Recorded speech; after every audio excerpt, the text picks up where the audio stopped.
Hello friends, નિરંજન સ્કૂલની DLS સિસ્ટમમાં આપ સૌનું સ્વાગત છે. હવે આપણે પોએમ ટુનો અભ્યાસ કરીશું.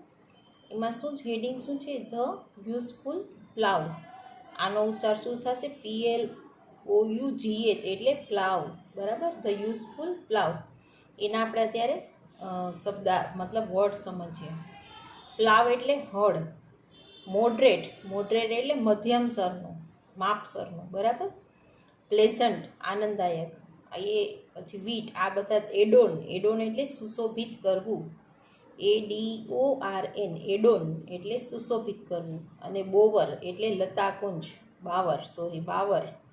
પછી મેડો આવતો હતો ને, લશ ગ્રીન મેડો, જે ફર્સ્ટ આપણે ભણ્યા હતા ચેપ્ટરમાં, એમાં મેડો શબ્દ આવી ગયો છે, પણ ઘાસનું મેદાન. હવે બ્રાવ એટલે કિનાર. કોર્ટિયર, એ તો તમારે 8th સ્ટાન્ડર્ડમાં આવી ગયું છે, દરબારી. પછી કમ્પેર એટલે તુલના કરવી. ક્લોથ એટલે પહેરાવું. ક્લોથ નથી, THE, પાછળ અહીંયા ઈ છે, એટલે ક્લોથ એટલે પહેરાવું. પછી ફોલો, એ આવડે. રાઇઝ એટલે ઉગવું. ટુ લાર્ક એટલે એક ગાનારું પક્ષી. આ એક નવો વર્ડ છે, ટુ લાર્ક. પછી હેઝન એટલે ઉતાવળ કરવી. ટુ હેઝન. HASTEN છે, હેસ્ટન નથી, હેઝન છે, બરાબર? જેમાં આપણે લિસન કહીએ છીએ ને, એવી રીતે, સમજ્યા? ટેન્ડર, એ આવડે, કોમળ. અને બાવ એટલે ઝાડની ડાળી. અહીંયા બાવર એટલે લતાકુંજ, BOWER. અને અહીંયા BOUGH, ઝાડની ડાળી. બે શબ્દ શરૂ થાય છે બીથી જ, પણ BROW, બ્રાવ એટલે ધાર, કિનાર, બરાબર? અને BOWER, બાવર એટલે લતાકુંજ. અને BOUGH, બાવ એટલે ઝાડની ડાળી. બે સેમ થોડા ઘણા છે, પણ થોડાક સ્પેલિંગ અલગ છે, બાવર અને બાવ. કન્ટેન્ટ એટલે સંતુષ્ટ, બરાબર? પછી મેરીમન્ટ એટલે ગમ્મત. અને બેન્ટ એટલે વાળેલું. હવે આપણે સ્ટોરી સ્ટાર્ટ કરીએ.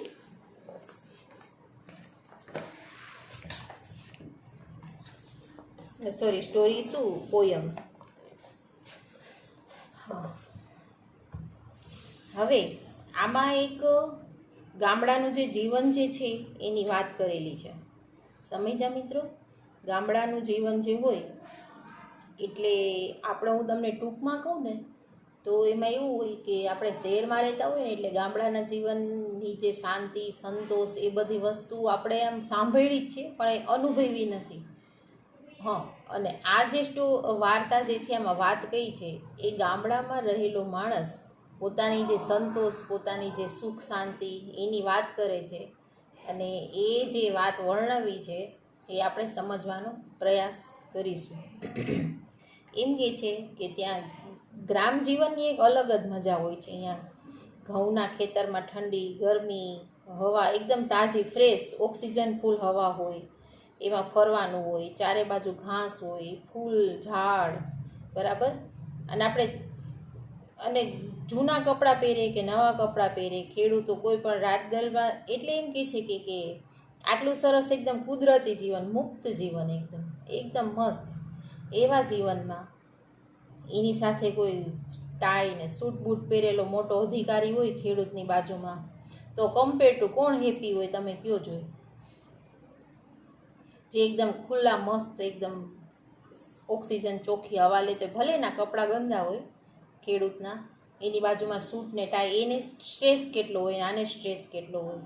તો એની સરખામણીમાં જે ખેડૂત જે છે એનું જીવન full of compassion, Santosh, satisfaction, જીવનનો એક આનંદ લેતા હોય છે. એમાં કપડાં નેવર માઇન્ડ. એ કપડાનું કોઈ મહત્ત્વ નથી હોતું. વહેલા ઉઠી જાય છે, ખૂબ પરિશ્રમ કરે છે, ઊંઘી પણ જલ્દી જાય છે. અને બીજી સવાર પડે છે, સવારનું જે સુંદર દ્રશ્ય જોવે છે, અને કેટલું મન એનું હળવું ફૂલ રહે છે, અને એના મન એમાં મગ્ન રહે છે એકદમ. એવી જ એક વાત કરેલી છે આમાં, બરાબર? અહીંયા જોવાનું છે આપણે.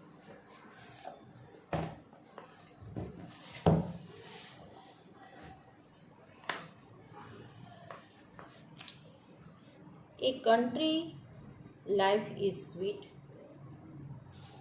A moderate cold and heat.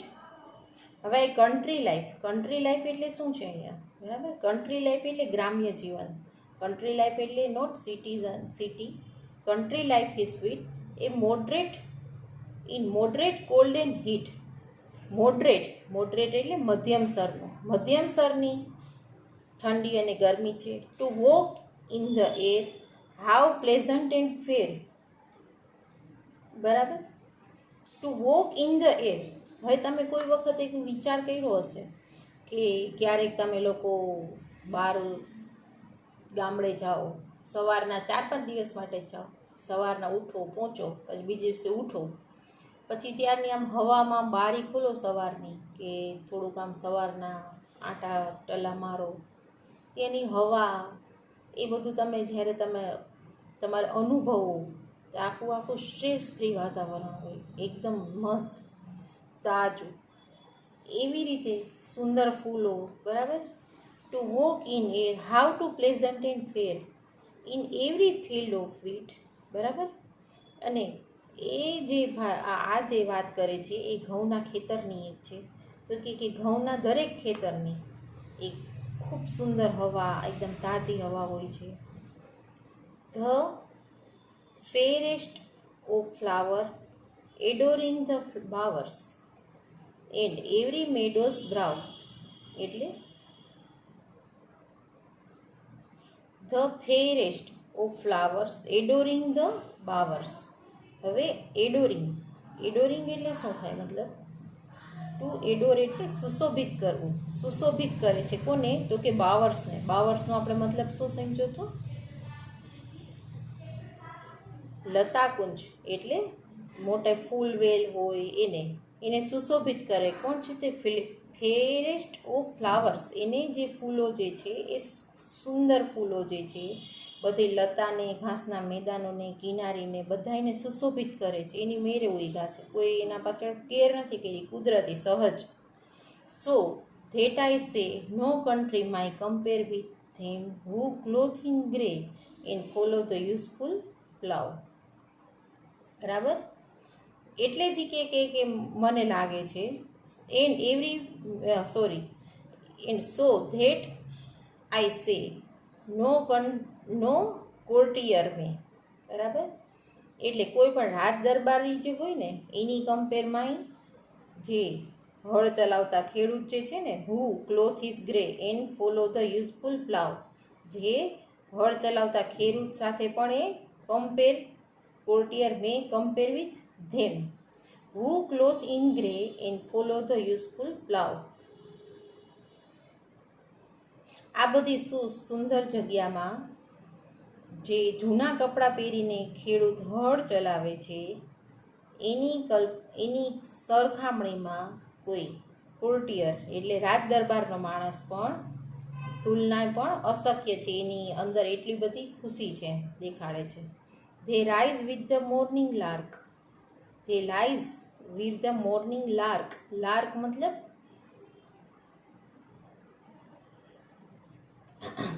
શું મિત્રો? હા, the rise with the morning lark. તે વહેલા ઉઠી જાય છે, સવારે પરોઢિયે વહેલા ઉઠી જાય છે. મોર્નિંગ લાર્ક ગાનારું એક પક્ષી છે એને ઉઠાડે છે. અને પછી and labour till almost dark. બરાબર, અને શુભ લેબર વર્ક કરે છે, મજૂરી કામ કરે છે, સખત વર્ક કરે છે. ઓલમોસ્ટ ડાર્ક એટલે સાંજ સુધી, સૂર્યાસ્ત સુધી. મોર્નિંગ લાર્ક અને લાર્ક એટલે એ ગાવાવાળું પક્ષી છે, પણ એ પક્ષી કેવું હોય છે? એ સવારના જે આપણે મોર્નિંગ અલાર્મ ક્લોક જે હોય છે ને, કૂચુક કૂચુક એવી આવતી હોય છે, એવી એની સાથે મોર્નિંગ લાર્ક અને ડાર્કની સરખામણી કરી છે આ બે વર્ડ્સ. લાર્ક એટલે આમ તો ગાનારું પક્ષી થાય, પણ the rise of the morning lark એટલે સવાર સુંદર પક્ષીઓના અવાજ સાથે સુંદર સવાર થાય છે. અને સાંજે ડાર્ક અંધારા સુધી મહેનત કરે છે. પછી શું કરે? The folding their sheep. તેના ઘેટાને પૂરી દે છે મતલબ એના જગ્યાએ. In the haven to sleep. બરાબર, હેઝન એટલે ઉતાવળ કરે છે સૂવા માટે. અને જલ્દી ઊંઘી જાય છે. ધેન નેક્સ્ટ મોર્નિંગ, બીજી દિવસ સવારે, લીલી કોમળ ડાળી જે હોય છે ને, the rising with birds they are singing, જે બર્ડ્સ જે પહેલા બીજે દિવસે પણ એકદમ આમ ખૂબ સુંદર ગીત ગાતા ગાતા બર્ડ્સ જે છે એ સિંગિંગ કરે છે. ઓ ઇચ ગ્રીન ટેન્ડર ભાવ, તેમની સવાર પડે છે કેટલા સંતોષ અને આનંદથી. બરાબર, ટેન્ડર એટલે કૂણું અને ગ્રીન એટલે એકદમ ગ્રીન લીલું અને જે હોય છે ભાવ, ઝાડની ડાળી ને બધું. વિથ ધ કન્ટેન્ટ એન્ડ મેરીમેન્ટ, એની જે કન્ટેન્ટ એટલે સંતોષ અને આનંદ સાથે એની સવાર પડે છે. કેવી રીતે? સવારે જોઈ છે, બારી ખુલે છે તો બધી લતાકુંજ દેખાય છે, કોમળ કળી દેખાય છે, બધું ખૂબ સુંદર પંખીના ગીત સંભળાય છે. એવી રીતે એની સવાર પડે છે. જે કોણ? તો ત્યાં લેબર વર્ક કરીને રાત્રે ઝડપથી સૂઈ જાય છે એ.